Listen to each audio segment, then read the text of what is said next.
Hey, grade 12, we are in Hamlet.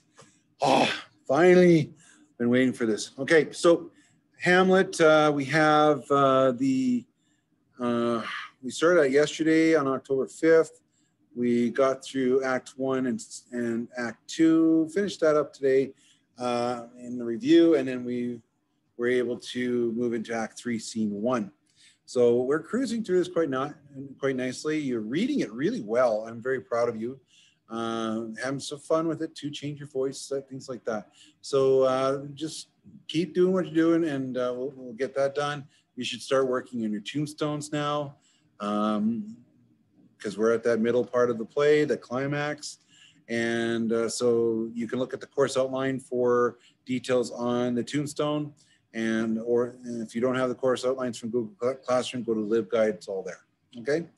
And don't go to a major expense on the tombstones. Use some stuff around the house, recycle, okay, and reuse stuff from home. You'll have your name of the character at the top, birthday, death date. It doesn't matter what date you use, as long as you're looking at Hamlet, Ophelia, and Laertes. They'd be somewhere in their 20, 25 range. Years of age, and then you have Claudius and Gertrude, and Polonius probably in their late 50s, early 60s maybe. King Hamlet, if you want to take that on, he'd be probably for sure in his 60s. So take a look at that as you can go like 1920 to 1945, if you're for Hamlet, for example, if you want to. So just have that bit there, and then your epitaph is the centerpiece, and it's 3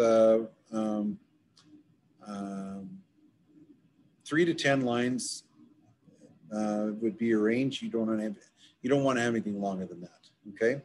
And it's poetic in nature, so just not every line has to rhyme. It just has to have that nice rhythm and flow, just like the play itself has.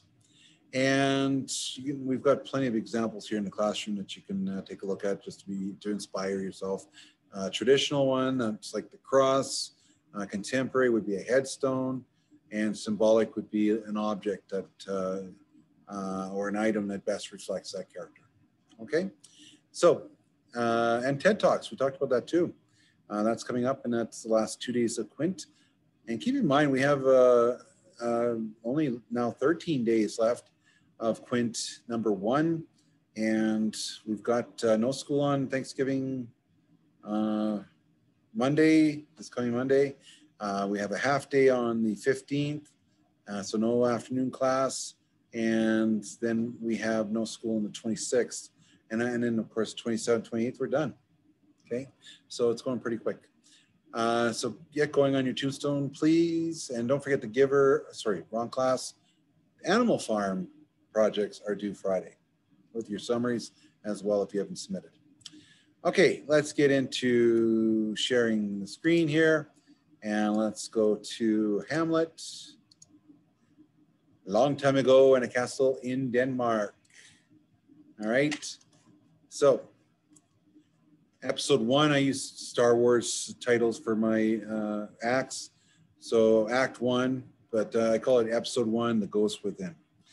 And Act 1, Scene 1, we see a ghost that's been haunting Elsinore Castle in Denmark for the last few days.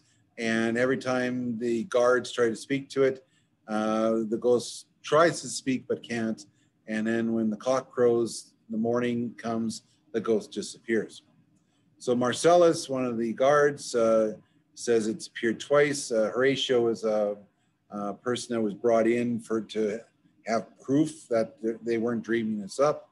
And Horatio said, oh my goodness, this is unnatural. This bodes some strange eruption to our state. So it's a reference to Act 1, Scene 4, line 90. That'll be coming up pretty soon, so just keep that line or that reference in the back of your head right now. We were also told that King Hamlet had defeated King Fortinbras of Norway, and then shortly after that, he passed away, okay? All Marcellus, Bernardo, and Horatio all agree that, hey, this ghost looks like Hamlet's dad, so maybe we should tell Hamlet about it. So Let's go to the next scene. Act 1, Scene 2. Now we are in a celebratory mood. Now this is 2 months after King Hamlet has passed away. We are now celebrating the marriage between King Claudius, King Hamlet's brother, and his marriage to Queen Gertrude, who used to be married to King Hamlet, who is the mother of Hamlet, and now is married to King Claudius, who is now aunt to Hamlet, as well as mother. Wow. Okay. So try to keep that straight.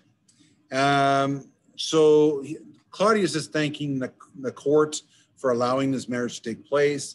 And yes, we are mourning the loss of our dear brother and previous King Hamlet. So I do acknowledge that, but now it's time to celebrate. Okay. All the while, Hamlet's on the side, dressed in black, still mourning the loss of his father. And Claudius and Gertrude are asking him to stay in Denmark. Don't go back to school where he was when his father passed away. Stay in Denmark, and we're, as an audience, you're probably wondering, why would you want Hamlet to stick around?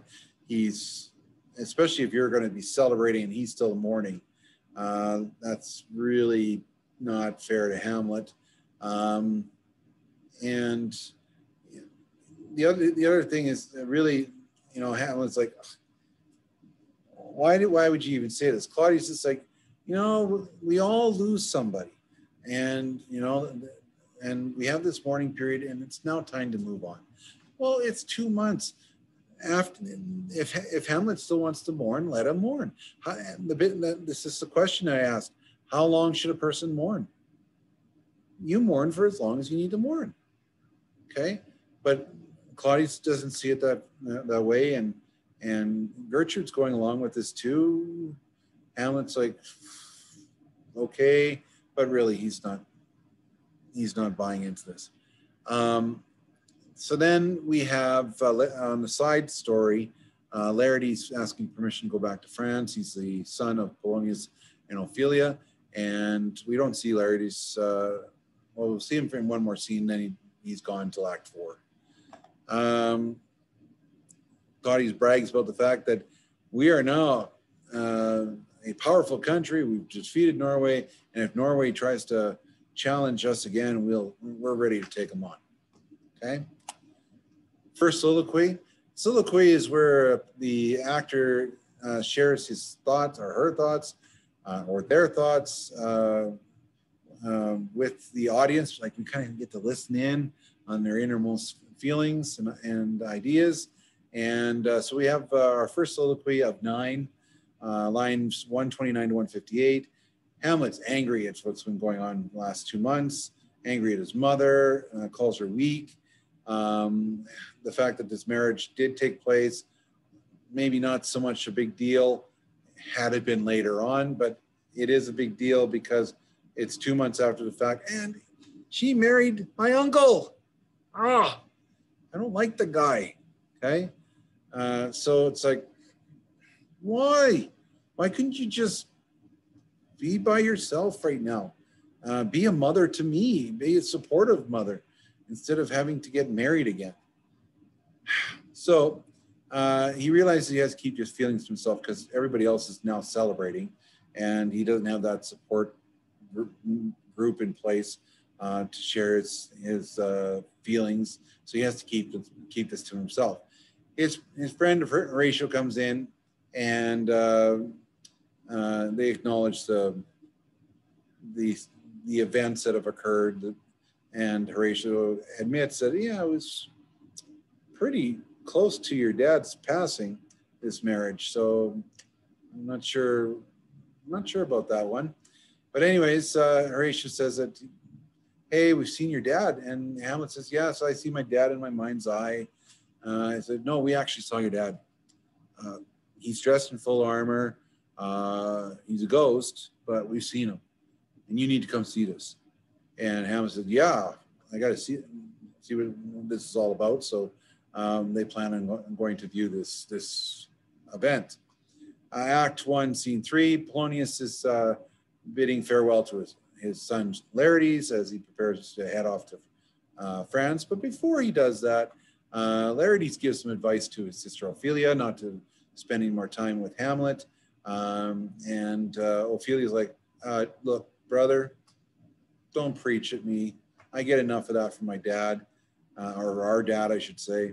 So please just be a brother. That's what I need right now.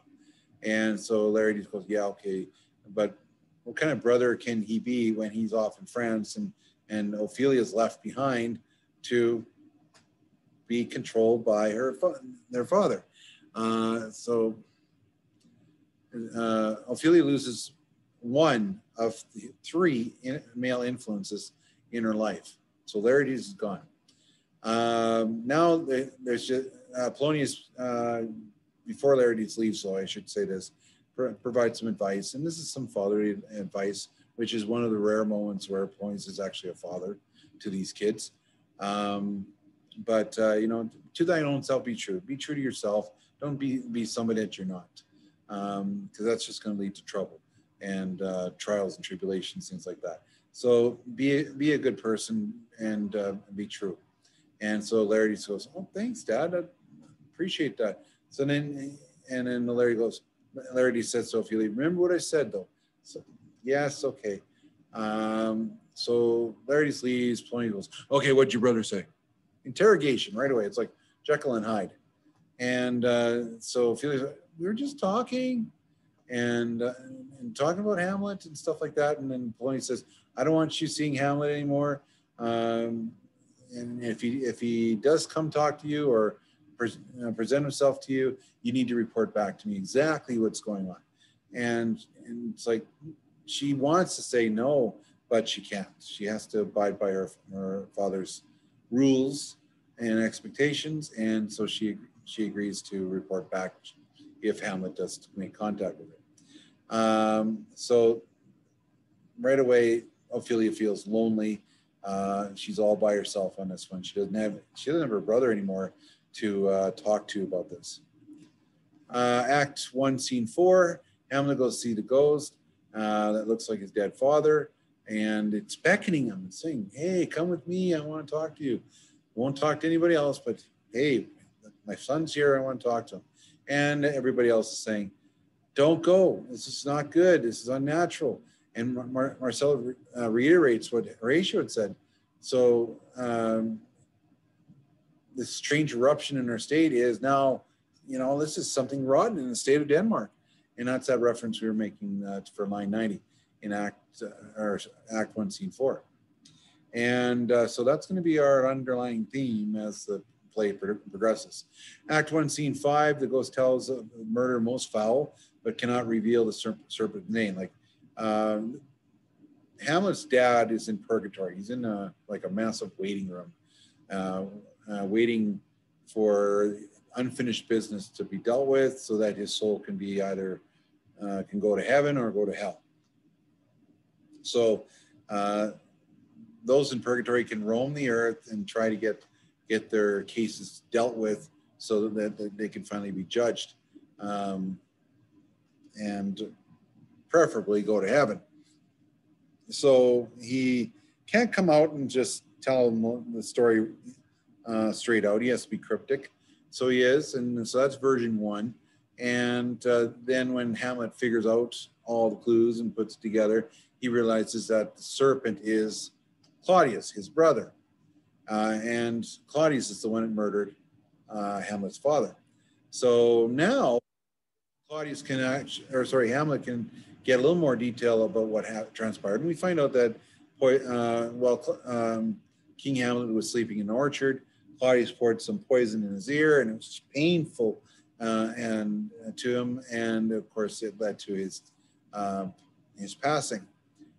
So he's asking, maybe telling Hamlet that he needs to deal with this and deal with his brother so that his soul can be at rest. And but leave your mom alone. Let her be judged by God, and let her live with the sins she's committing. right now, and Hamlet agrees.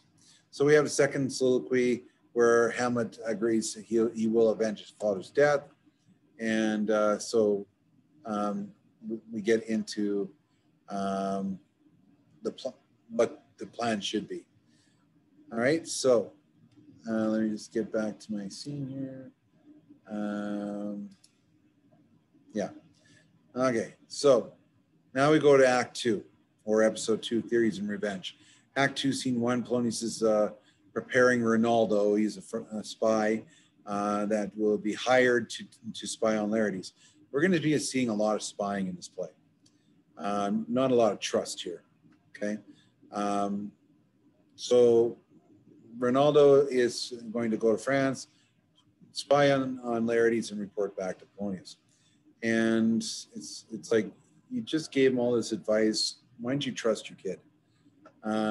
But Polonius does not trust Laertes, and he wants to know everything that Laertes is doing. Ophelia, she comes in excited, because Hamlet had approached her and had been acting strangely, and so, or uncharacteristic of the way Hamlet usually behaves, and so she reports back to Polonius as required or expected or ordered, and so then Polonius is like, well, maybe I got this wrong. Maybe he's acting this way because Ophelia is spurning Hamlet's love, and so maybe he's gone mad because of this. Okay, so he has to go tell the king. It's like, Ophelia's like, I don't want you telling the king. I'm just telling you. And I said, no, we're gonna tell the king.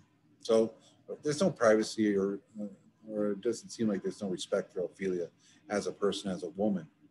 Act 2, Scene 2, Rosencrantz and Guildenstern are school chums of Hamlet, not buddies, but school chums, and King Claudius and Gertrude bring these two guys in to find out what's troubling Hamlet. Well, let's see. Hamlet lost his father 2 months ago.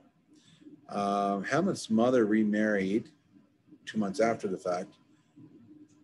She married Hamlet's uncle, who is the brother to Hamlet's dad. Totally messed up. Okay, but let's bring in two other guys and see if they can find out what's wrong with them. And so Hamlet's aware that he's being spied upon by these two guys, and he's going to know, all eyes are going to be watching him, see what he's going to be doing. So he has to tread carefully or tread softly, but he has put on his act of madness so that he can fall through with this revenge plan and to save his father's soul.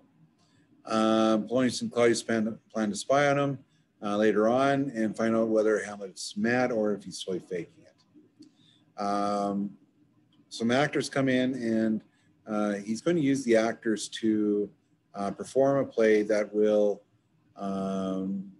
affirm and maybe confirm that Claudius is indeed the murderer, the one who murdered his brother, Hamlet's dad, according to what the ghost is saying.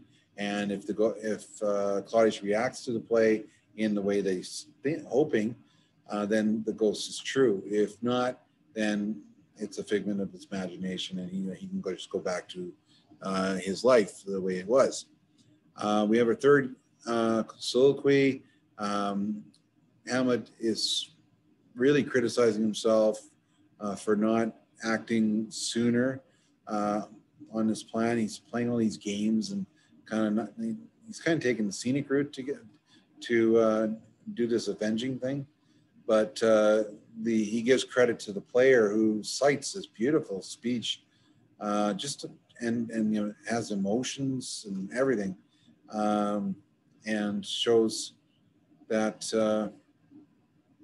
that player has more guts than Hamlet does to follow through with simple request from a ghost, no less. we have episode 3 where we left off, and I call it Sneaks and Snares. And so preparations are made to spy on Hamlet, as was stated earlier.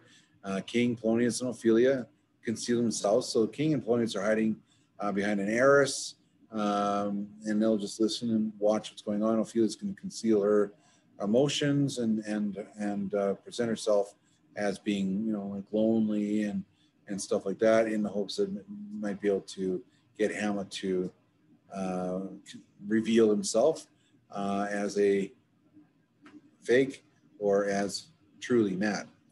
So we get the fourth soliloquy, the to be or not to be speech. We get this, you know, should I go this way? Should I go that way? Should I just totally just give up? And if so, will that be easier, or should I stay on the course and pursue this saving of my father's soul? And he talks about dreams. They lie. That, you know, I can dream of a better state, and but it's never going to come true because those dreams lie. But then he starts to maybe say, well, maybe it's not the dreams. Maybe life is a lie. So whatever the case, he needs to stay the course to figure out whether he can complete this task. And he's going to be doing things that are uncharacteristic. So be all my sins remembered. Okay. When Ophelia comes and said, here, I have some gifts of yours that I'm going to return to you. Hamlet's like, whoa. This is not Ophelia. Something's not right. And so then he suspects he's being watched. So he has to put on this new persona and basically say things, do things to get Ophelia out of the picture, and prove that he is mad in the eyes of Claudius and Polonius. Well, Ophelia views it as, what's happened to my Hamlet? And I can't believe he's acting this way. I can't believe he's saying these things to me and things like that. And when Hamlet leaves, Polonius says, yes, he's truly mad. Claudius is like, I don't think so. But even if he is, I don't want him here, because if he suspects that I killed my brother, his dad, I don't want him here. So I'm going to be sending him off to England and let England get rid of him or deal with him. So we'll find out what that get rid of or dealing with later on. Okay. Wow. Okay. So lots of stuff there. So there's your catch up for up to where we're from the beginning of play up to Act 3, Scene 1, and then we'll continue on with the next bit there too. So if you missed the summaries, please press pause or rewind or what you need to do to get those summaries, and be sure that those are submitted at the end of this play. Okay. If you have any questions, please let me know, and take care. Be safe.